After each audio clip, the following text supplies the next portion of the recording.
Autre dossier fondamental, la formation et l'emploi. Comment des entreprises se mettent au service de ceux qui sont éloignés justement du monde du travail.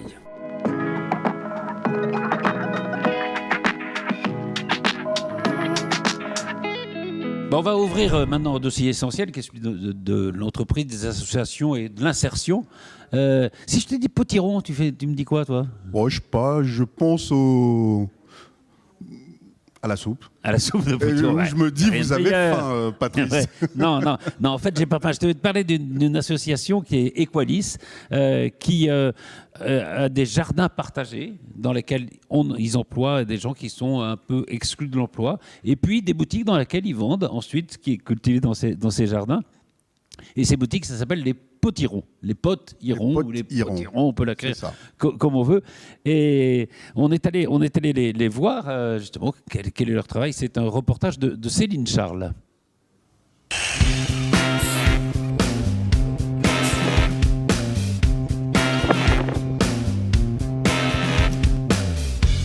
Les potirons, c'est justement proposer des légumes qu'on produit à travers des jardins de cocagne que nous avons et qu'on met en vente avec des boutiques, avec un camion, et aussi des sensibilisations et de la formation sur de la permaculture en milieu urbain, comme ici. On fait des plantations, en fait c'est pour montrer aux gens qu'on peut planter sur des petites parcelles, qu'on peut faire des choses même si on n'a pas des hectares, mais sur des petites parcelles. Et on fait des plantations de fleurs, de légumes, notamment des courges.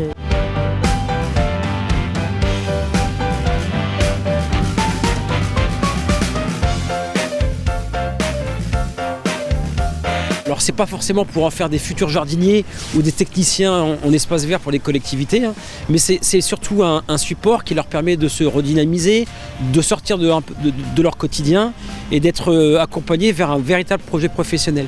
L'idée, c'est vraiment de leur redonner un cadre au niveau du professionnel, savoir arriver à l'heure, le savoir-être, être présent, ne pas être absent, écouter les consignes, comme dans n'importe quelle entreprise.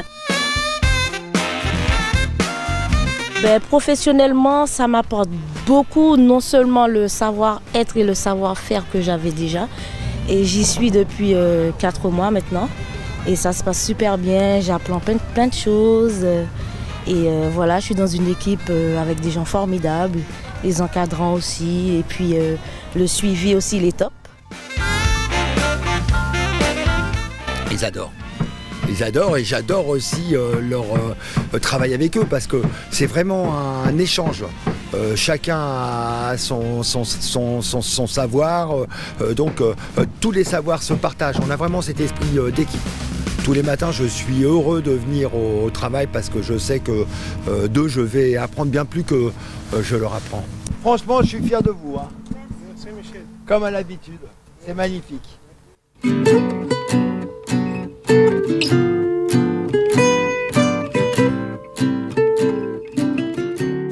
Alors ici, vous êtes dans la boutique Les Potirons. Une boutique qui a été créée il y a 3 ans, ça fera 3 ans à Noël qu'on est ouvert ici. Il y a plusieurs objectifs. Un, c'était de répondre à un besoin de commerce de proximité pour offrir aux habitants des produits locaux et des fruits et légumes bio. 2, c'était de créer de l'emploi et de permettre à des personnes éloignées de l'emploi, donc sans emploi, de retrouver du travail et de venir travailler dans ce dispositif qu'est la boutique. Et 3, le troisième objectif, c'était de travailler avec les agriculteurs locaux et de valoriser la production locale.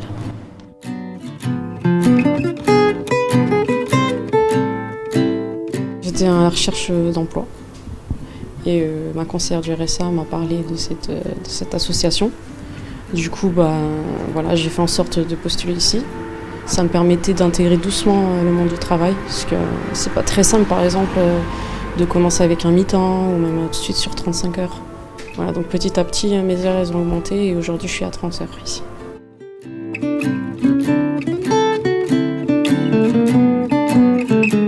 Ce sont des personnes qui sont à la base à la recherche d'un emploi, donc sans emploi, qui ont besoin de retrouver le chemin vers l'emploi durable. Et donc nous, on est un tremplin pour eux, pour les aider à retrouver un emploi plus périn derrière.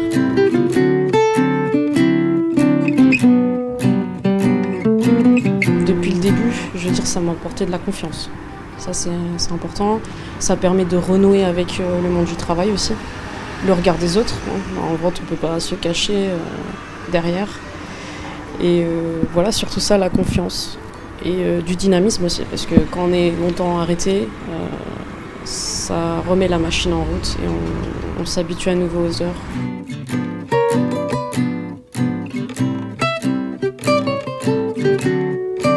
Je sais que la première chose qu'on va regarder sur mon CV, c'est si j'ai de l'expérience dans le domaine.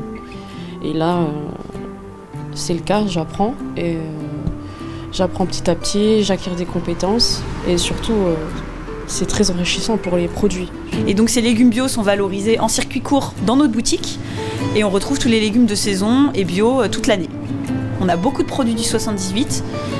Pour tout ce qui est produits carnés, produits laitiers, fromage, aussi des produits d'épicerie. On a aussi de la truite fumée du 78. Donc on essaie vraiment de travailler en local. Voilà dans le petit son. Parfait. Merci beaucoup. Merci à vous. Bonne journée. Au revoir. Au revoir. Voilà, c'est assez bien, hein, c'est formidable, c'est ce qu'ils font. C'est extraordinaire. Ça permet justement de remettre le pied dans l'emploi. Voilà, exactement. Et c'est ce que font aussi nos deux invités, Virginie Vigé. Bonjour. Bonjour. Vous êtes la directrice générale de Stello Formation. Stello Formation, c'est une association de formation, comme son nom l'indique, dans les métiers de l'hôtellerie et de la restauration. Alors, vous faites de la formation et vous faites aussi de l'insertion, hein, c'est ça ? Absolument. Alors, en fait, on fait de l'insertion par la formation. Par la formation. Oui, tout à fait. Et Jean-François Lutin, bonjour. Vous êtes le directeur général de Val-de-Seine. Alors, Val-de-Seine, ce sont des entreprises qui collectent et qui trient des textiles, hein, c'est ça ? Oui, non. Oui, allez. Non, ça marche. Ça marche, excusez-moi. Bon, bonjour, oui, je suis Jean-François Lutin. Donc, oui, je représente le relais Val-de-Seine. Donc, on collecte et on trie des vêtements. Et c'est une structure d'insertion aussi, chantelouvaise, qui emploie 150 personnes, dont la moitié en insertion. Dont la moitié en insertion, c'est-à-dire tous les deux, mais on va en reparler de chacun de vos associations et de votre entreprise. Vous vous adressez aussi à des gens qui sont assez éloignés du domaine de l'emploi. Très éloignés même. Très éloignés. Oui, tout à fait. À la fois des gens qui sont déjà en emploi, mais aussi des gens qui sont très éloignés de l'emploi. Alors, on va commencer par Val-de-Seine, si vous voulez bien.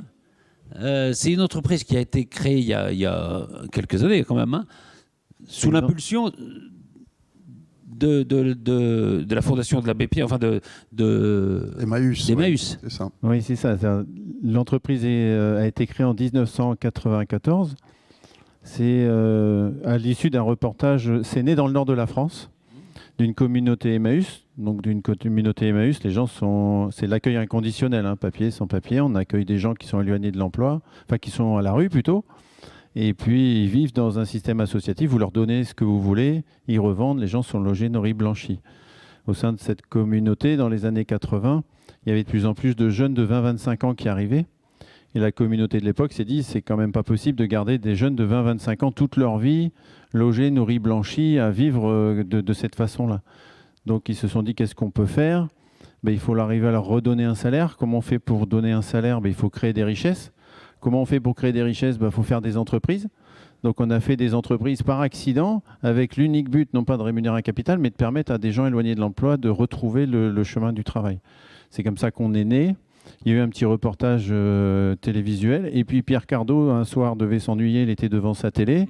Il a vu le truc. Il s'est dit, tiens, il y a 35% de chômage. Ils embauchent des gens éloignés de l'emploi. Moi, je ne sais pas quoi faire. Il était en train d'essayer de développer la zone industrielle à l'époque. Mais le souci, c'est que les entreprises, elles recrutaient assez peu de chantelouvés. Donc, il s'est dit, on va aller les voir. Est-ce qu'ils sont d'accord ? Et puis, c'est comme ça qu'on est arrivé là. Mais parce qu'avant ça, vous aviez déjà dirigé d'autres structures, vous, je crois. Alors moi, je travaillais déjà dans d'autres endroits ailleurs en France. Et sur Chanteloup, suite à ça, sur Chanteloup, on a créé une autre structure qui s'appelle Espérance, qui fait de l'insertion aussi par l'activité économique. Donc à chaque fois, les entreprises qui sont des coopératives, elles ont pour but unique de remettre des gens éloignés de l'emploi au travail, de leur redonner, de les orienter peut-être vers Equalisme s'ils ont envie de faire une formation qualifiante dans les métiers de l'hôtellerie ou de la restauration, ou que sais-je. Nous, notre objectif, c'est de leur redonner de l'employabilité, de les rembrayer sur leur parcours, sur le rêve de leur vie quelque part, de leur faire émerger ça, et puis de les renvoyer. Donc il y a différentes structures. Il y a le relais où on collecte, on trie, on revend du textile des ménages. Vous pouvez nous donner, si vous avez des vêtements, je repars avec tout de suite là. Pas de problème. Donc, meilleure qualité si possible, même dans la salle, hein, si vous... comme on est à la télé, c'est raté. Donc, voilà. Et sinon... Vous êtes bon vendeur, en plus. C'est ça. Sur Espérance, on fait du conditionnement à façon. Donc, ouais. Ça veut dire, par exemple, les shampoings, les gels douche, vous pouvez les acheter par deux avec une gaine plastique. On va les monter et on va les préparer pour les envoyer dans la grande distribution. On fait aussi pas mal de préparation de vente e-commerce. Et sur Chanteloup, il y a aussi une association qui s'appelle Défi Service Plus, où là, on va former des gens éloignés de l'emploi au métier du service à la personne.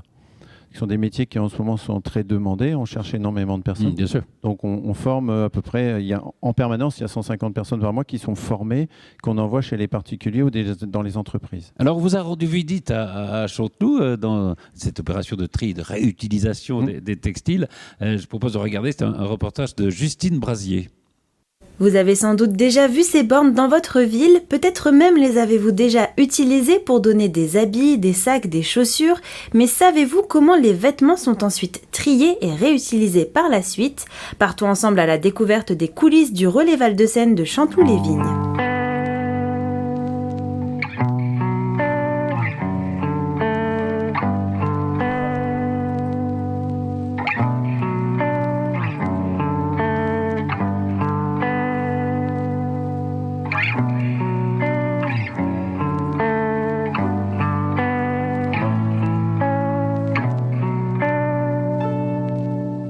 Chaque matin, les chauffeurs du relais partent à 6h30 et sillonnent les Yvelines pour récolter les sacs de vêtements dans les bornes. Ils reviennent vers 13h, 14h pour décharger les vêtements et les chaussures qu'ils ont collectés.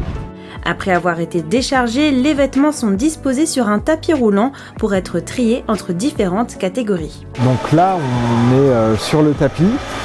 Les deux premiers postes de tri, c'est des postes qui sont réservés à la qualité boutique.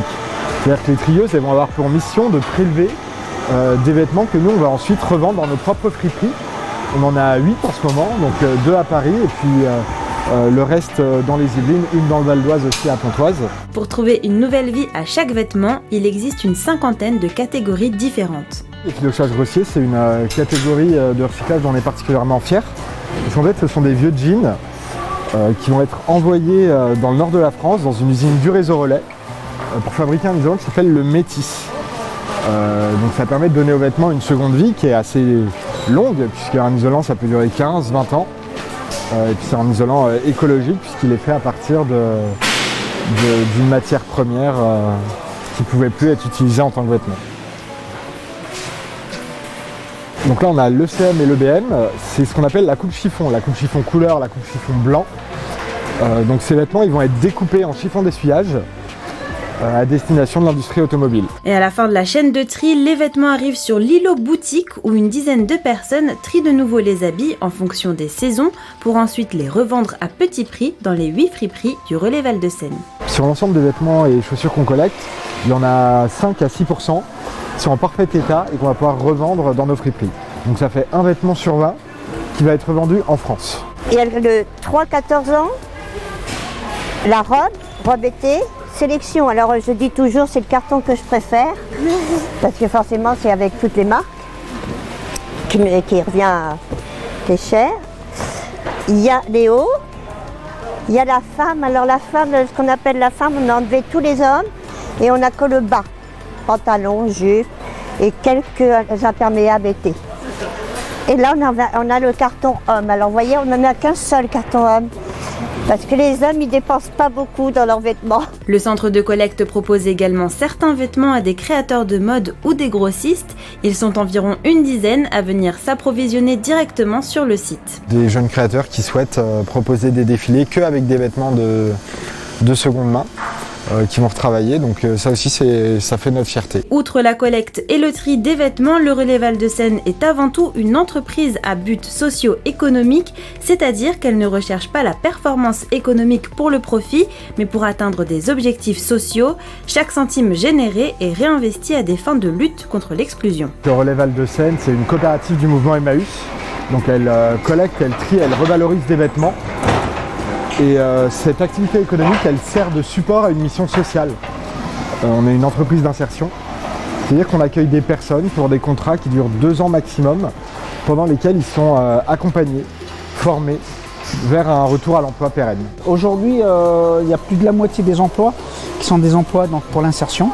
Ça veut dire que ça permet à des personnes éloignées de l'emploi de se reprofessionnaliser ou se professionnaliser tout court et de retrouver de l'emploi par la suite. Donc certains restent aussi ici et la plupart vont retrouver de l'emploi à l'extérieur. Donc ça c'est notre grande joie et c'est le but de notre activité. Parmi les 140 personnes qui travaillent au Relais Val-de-Seine, 90 sont en insertion. Je suis à Relais, ça fait un bout de temps. Okay. Depuis 2007, je suis rentré à Relais. Après, je n'ai pas sorti. Et je suis craqueuse. Alors, le métier de craqueuse, c'est simple. C'est quand les chauffeurs ils ramènent les sacs plastiques de vêtements, je dois les craquer. Ok. En triant les maisons lourdes, les blousons, les chaussures et les jouets enfants. Et le reste, ça va sur le tapis et c'est les filles qui trient. C'est très physique. C'est pour ça que je suis la première femme à le faire ici. Parce que il y a à pousser les bacs qui sont très lourds. Après, il y a des garçons qui m'aident aussi parce que voilà, je suis une fille. Après, moi, je suis une personne qui est assez dynamique, donc c'est ça que j'aime. Parce que de base, j'étais sur le tapis. Donc c'est moi qui ai un peu poussé pour venir ici.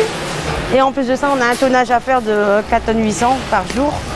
Donc c'est physique, mais c'est bien. L'année dernière, le Relais Val-de-Seine de Chanteloup-les-Vignes a récolté 6200 tonnes de vêtements, ce qui équivaut à environ 20 tonnes de vêtements par jour. On sait qu'aujourd'hui, une grande partie du vêtement, c'est de la fast fashion. Donc, c'est souvent des vêtements de basse qualité. En France, chaque année, 80% des vêtements finissent leur vie aux ordures ménagères.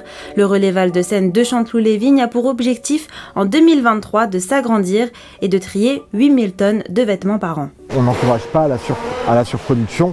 On préférait que les quantités baissent, que la qualité des vêtements s'améliore, que les personnes prennent encore plus soin de leurs vêtements, plutôt que de collecter toujours plus, évidemment. En plus de la collecte, du réemploi, du recyclage de vêtements et du développement de boutiques, le Relais Val-de-Seine vient également de créer sa propre marque.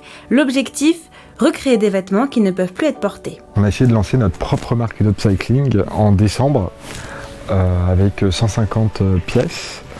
Pour un premier test. Le principe de l'upcycling, c'est de prendre des vêtements qu'on n'aurait pas pu revaloriser en tant que vêtements. Donc c'est avec par exemple une belle chemise mais dont le bas est troué. Et on va retravailler des pièces ensemble pour refabriquer un vêtement. Baptisée Air Upcycling, la marque propose des pièces autour des 30 à 60 euros. Donc là vous avez par exemple 2 suites qu'on a cousu ensemble pour en faire un nouveau.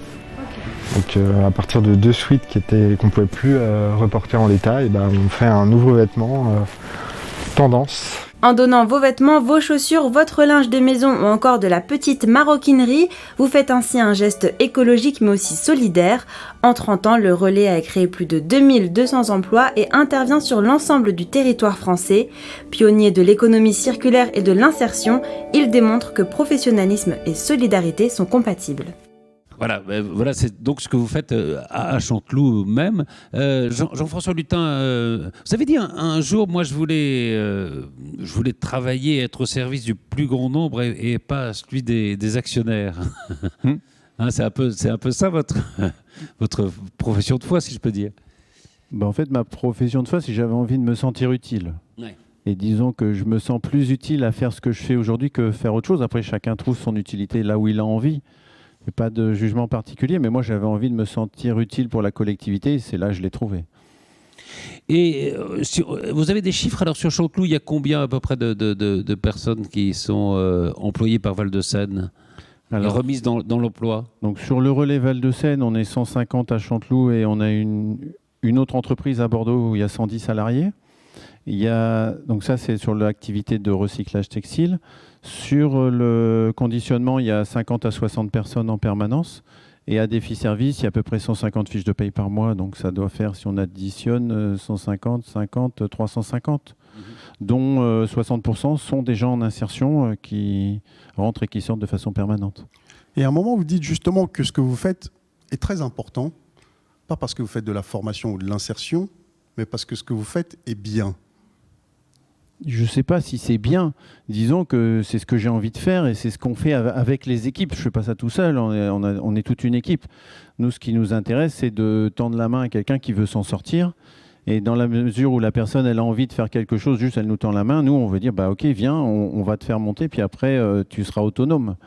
Donc voilà, l'idée c'est de faire grandir les gens et de les rendre autonomes parce qu'ils ont eu un parcours de vie avec une cassure, avec une difficulté quelconque. Donc quelqu'un qui veut se relever, bah, on l'aide à se relever, puis après il est reparti. Donc c'est ça qu'on a envie de faire. Cette séquence s'appelle insertion emploi, du travail pour tout le monde. Il peut y avoir du travail pour tout le monde. Il n'y a pas de gens qui sont exclus du travail. On peut arriver à les récupérer, si je peux employer ce mot qui n'est pas très joli. Virginie, vous pouvez... Alors oui, moi je pense qu'on peut tout à fait récupérer, j'aime pas ce mot, mais pas bien. Les entraîner et leur donner du travail, tout à fait. C'est ce qu'on fait nous, puisqu'on fait pas du tout de tri, par exemple, à l'entrée en formation. On prend tout le monde et on crée des parcours qui vont dépendre de la situation où ils sont en entrant pour qu'ils aillent à l'emploi. Et ceux qui passent par votre association ou votre entreprise, parfois ils ne restent pas forcément chez vous.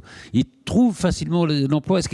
L'important c'est quoi? C'est de donner un cadre aussi, un cadre de respecter des horaires, respecter des choses à faire, enfin des ordres si on en reçoit, le travailler ensemble aussi, c'est ça? C'est ça. Chez nous, c'est apprendre ou réapprendre les codes d'une entreprise. Donc avec tous les codes d'une entreprise que vous pouvez imaginer, et c'est de les replacer. Nous, on arrive, là c'était un peu compliqué avec le Covid, mais hors année Covid, on replace 80% des gens qui viennent chez nous, soit dans les entreprises locales, qui sont très demandeuses de main-d'œuvre et qui ont du mal à en trouver, soit sur des parcours de formation qualifiante, parce que les gens, s'ils rêvaient ce que je disais tout à l'heure, si la personne rêve de devenir boulanger et qu'il faut absolument un CAP, on va trouver la structure qui va le former au CAP pour aller faire ça. Il y a un suivi, quoi. Ouais, voilà, il y a un suivi des gens. Après, moi, ce que je voudrais attirer l'attention, c'est qu'on a trop souvent l'habitude de regarder les gens par leurs problèmes. C'est-à-dire que les gens en insertion, ils sont bourrés de qualité. Ici, sur Chanteloup, il y a 60 ou 70 nationalités ou ethnies. On en a 25 dans les entreprises. J'imagine que c'est pareil à Equalis. Je veux dire, on dort sur un tas de pépites. Oui, c'était la formation. Mais pardon, ça c'était la formation. Equalis sans doute. Mais ce que je veux dire, c'est qu'on dort sur un tas de pépites.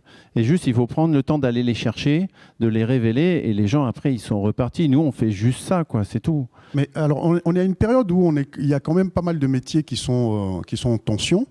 Est-ce que vos formations, vous les adaptez à la demande du marché, ou alors vous formez les gens en fonction de leurs envies, tout simplement?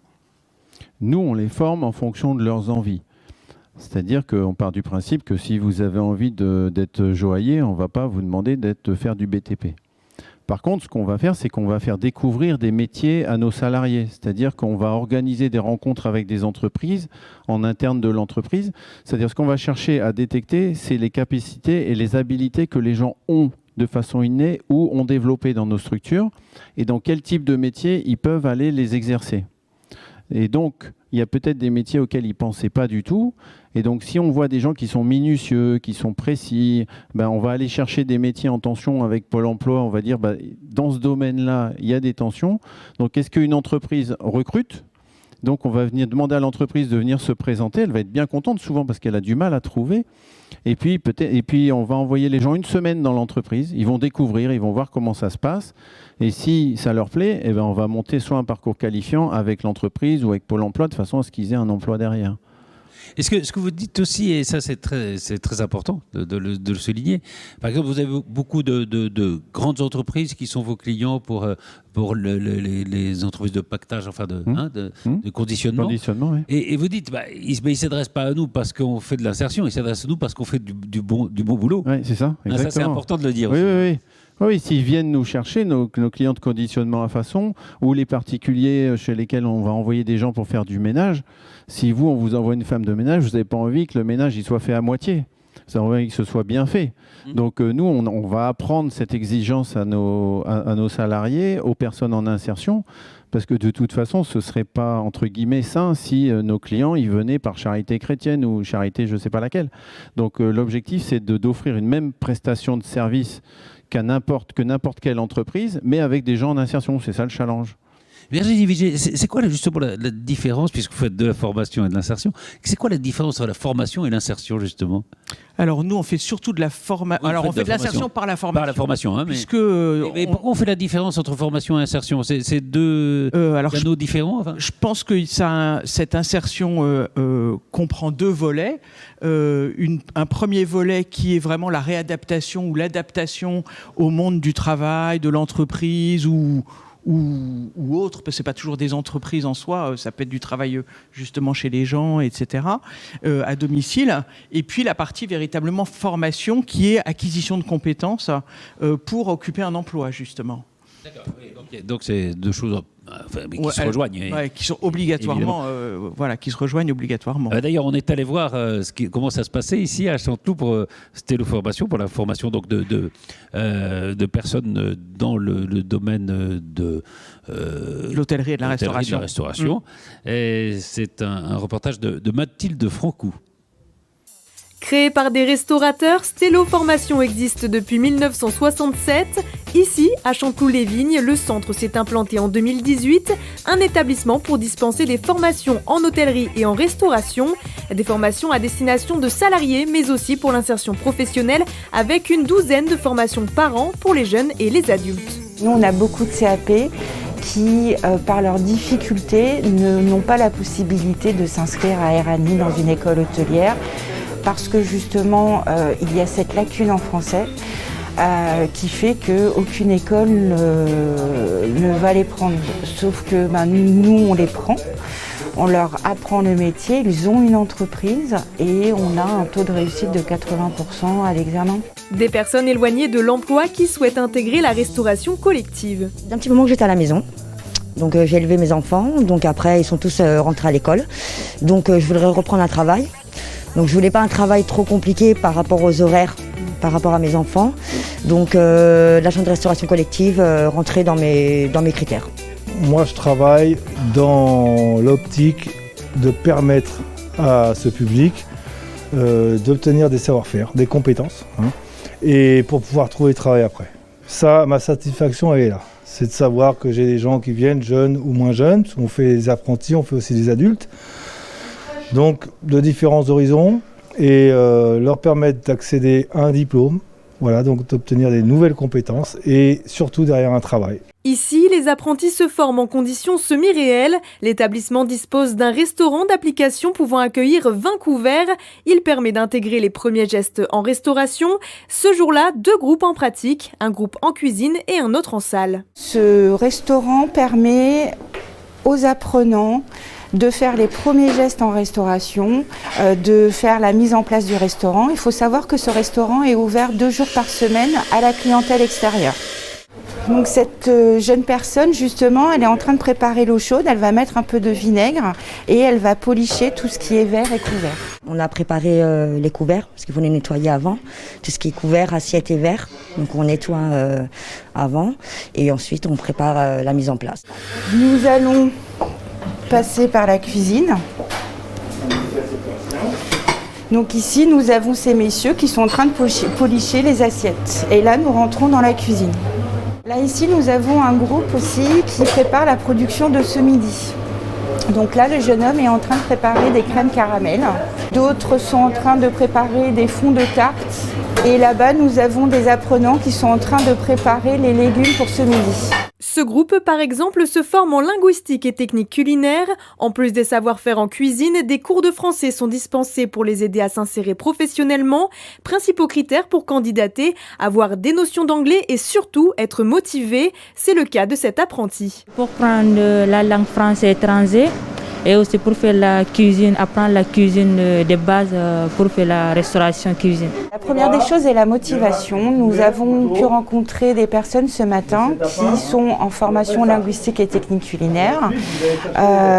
Ces personnes ne parlent pas correctement français, n'écrivent pas correctement français, mais parce qu'ils sont motivés par ce métier, ils vont justement acquérir plus facilement les compétences pour pouvoir travailler par la suite dans la restauration collective. Pendant leur apprentissage, les groupes sont accompagnés par différents formateurs. Au programme, une partie pratique pour acquérir les techniques et une partie théorique pour transmettre les connaissances de base nécessaires au métier. Tout ce qui est produit, parce que des fois il y a des produits qui ne connaissent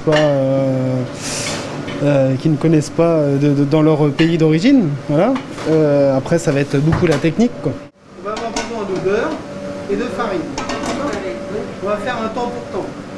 Moitié beurre, moitié farine. Donc pour cette quantité-là, à peu près, on va partir sur 50 grammes, 50 grammes. 50 grammes de beurre, 50 grammes de farine. Ok ? Je vous laisse chercher les ingrédients, faire la mise en place, peser les ingrédients, prendre le matériel, cul de poule. Aujourd'hui, on fait une sauce principalement avec des produits de la mer, voilà. C'est des choses qu'ils n'ont pas l'habitude de faire, donc du coup, je leur apprends les bases.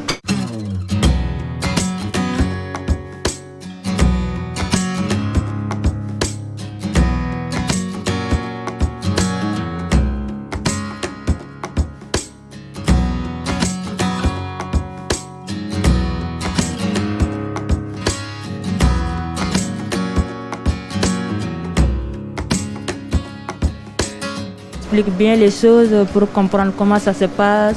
Ouais, si on ne comprend pas, du coup, il nous réexplique pour que comment ça se fait en gros. C'est quand même assez technique, donc c'est vrai qu'on emmagasine beaucoup. Donc après, ils sont là aussi pour nous rassurer, si on fait une petite erreur ou quoi que ce soit, pour nous dire si on fait bien ou pas bien. On leur montre une fois, mais après c'est à eux de faire. Et pour que ça rentre vraiment bien, on est là à corriger quand ça ne va pas. Je trouve qu'ils s'en sortent très bien. Hein. C'est des gens qui sont souvent un peu éloignés du parcours scolaire traditionnel. Donc il faut arriver à les motiver sur les cours théoriques en faisant peut-être une participation un peu plus active au sein du cours, parce que ce n'est pas leur truc. Alors, par contre, ils s'épanouissent beaucoup sur les savoir-faire, et c'est l'objectif de toute façon, parce qu'on les forme pour des métiers. Pour l'heure, le centre Stello-Formation de Chanteloup-les-Vignes dispose d'une capacité d'accueil de 70 à 90 personnes. Des travaux devraient s'opérer cette année pour doubler la capacité d'accueil. Et donc, on a bien compris qu'il y avait la formation et il y a aussi l'insertion. Mais à quel public vous vous adressez directement, vous ? Alors nous, on s'adresse un peu à tous les publics, puisqu'on forme aussi bien des gens qui sont déjà salariés, qui travaillent dans des entreprises et qui veulent grandir dans cette entreprise, mais aussi à des gens qui sont demandeurs d'emploi, voire très très éloignés de l'emploi, et pas forcément au stade où ils demandent un emploi, mais plutôt au stade précédent, où ils cherchent quelque chose à faire et puis à se remettre dans une vie peut-être plus normale par rapport au code qu'on a. Nous, notre vocation, c'est pas tellement de faire de l'insertion, même si finalement on y arrive. Finalement, c'est arrivé. Notre vocation, c'est d'apporter aux entreprises d'hôtellerie, de restauration, voire de tourisme, mais c'est vrai qu'ici c'est un peu moins, d'apporter la main-d'œuvre dont ils ont besoin. Du coup, forcément, on va chercher tout le monde et il n'y a pas de frein. Il n'y a pas des gens qui peuvent et des gens qui ne peuvent pas. Il y a des gens qui ont envie et d'autres qui n'en ont pas envie. En tout cas, pas de ces métiers-là. Et est-ce que c'est vous qui allez les chercher ou ce sont eux qui viennent vous voir ? J'ai envie de dire les deux. Alors, on va les chercher, beaucoup quand même, mais on a des demandes spontanées. Mais on a beaucoup de partenariats avec tous les acteurs, justement, de l'emploi, de l'insertion. Et puis, on fait de l'apprentissage, donc on a des jeunes aussi. Chez vous deux, plutôt des femmes, plutôt des hommes, ou c'est réparti à peu près c'est réparti à peu près, oui. Dans les métiers, ça dépend peut-être des métiers, mais peut-être plus de femmes chez vous, Jean-François, non? Nous, paradoxalement, on a la chance d'avoir des métiers, parce que l'insertion par l'activité économique, souvent, c'est des métiers pour les hommes. Ouais. Et là, on a la chance sur les activités économiques qu'on porte sur le conditionnement ou la collecte et le tri des vêtements ou la revente des vêtements d'occasion. 60 à 70% des emplois sont des emplois féminins. C'est des choses qui sont souvent assez rares en termes d'insertion par l'activité économique. Donc, c'est d'autant plus riche d'avoir ces activités ici. Virginie Vigée, parmi les personnes qui sont passées par chez vous, il y a des parcours comme ça que vous pourriez évoquer pour nous raconter un peu ce que deviennent les gens? Ah oui, il y a des très belles réussites. Moi, je dis que tout est une réussite, mais il y a des très belles réussites. On a des anciens qui ont obtenu à la suite de formation chez nous et de parcours donc d'insertion, qui ont obtenu des CDI dans des très belles entreprises. On a eu un serveur, je crois, au Marriott Champs-Élysées, par exemple, qui a obtenu un CDI. On était très fiers. On en a un autre qui a un CDI au Train Bleu, donc au restaurant du Train Bleu, Gare de Lyon, qui est encore une belle maison, comme on dit dans notre métier, dans les métiers de l'hôtellerie et de la restauration. Un cuisinier, par exemple, à l'hôtel Renaissance à la Défense. Donc oui, on a des belles réussites dont on est très fiers. Vous les suivez sur le long terme?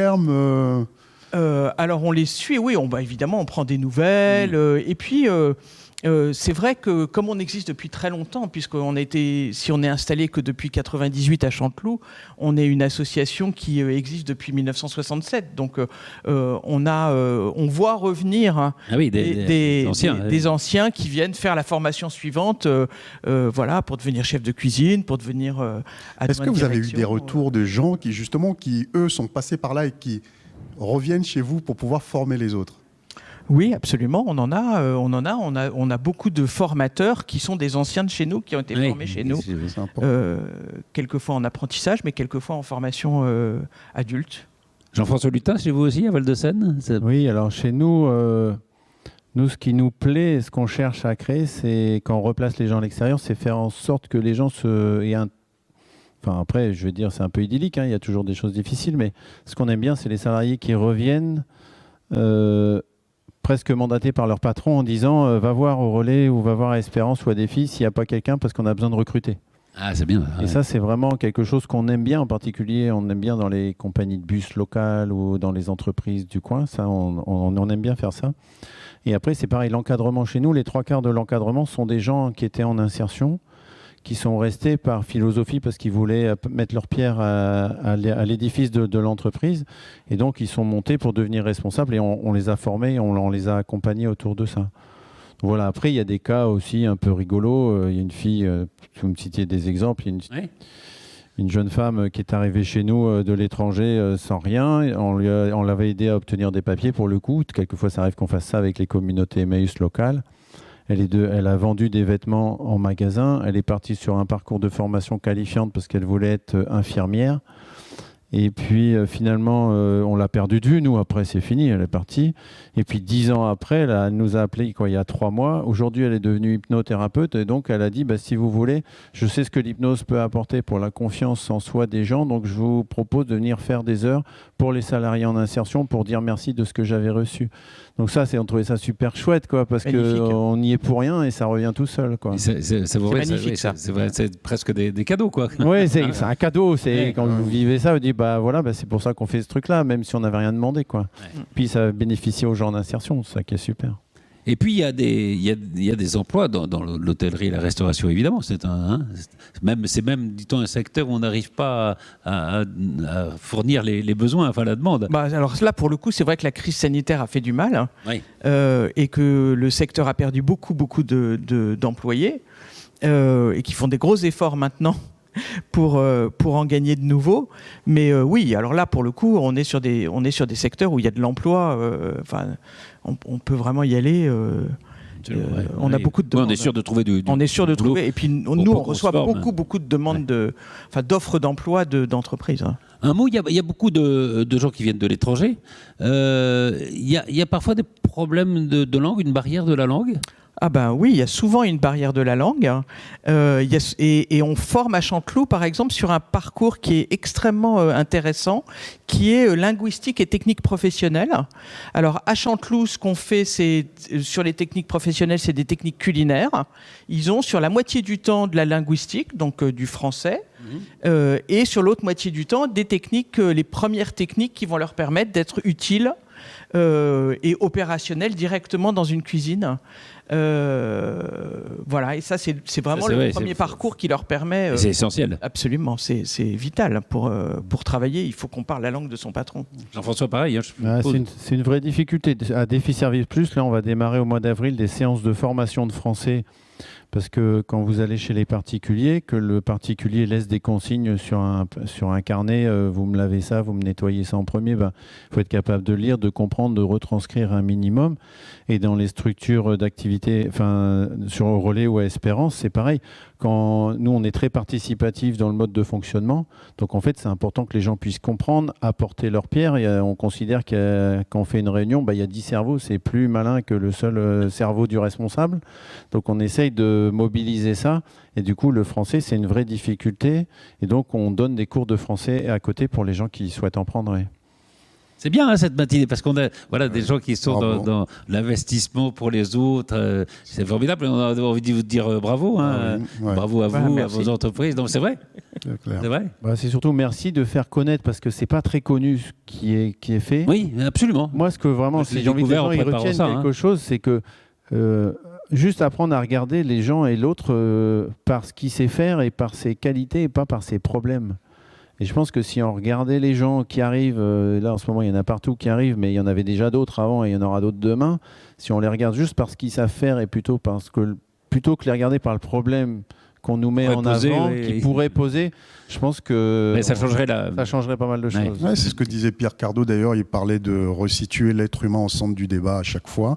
Et on est en plein dedans. Là, on est en plein dedans, grâce à vous. Oui, merci. Oui, puis véritablement prendre en compte ce dont ils ont envie. C'est ce que vous disiez tout à l'heure, mais le métier dont ils ont envie, ce qu'ils ont envie de faire de leur vie, et ça, c'est très important. Merci beaucoup à tous les deux.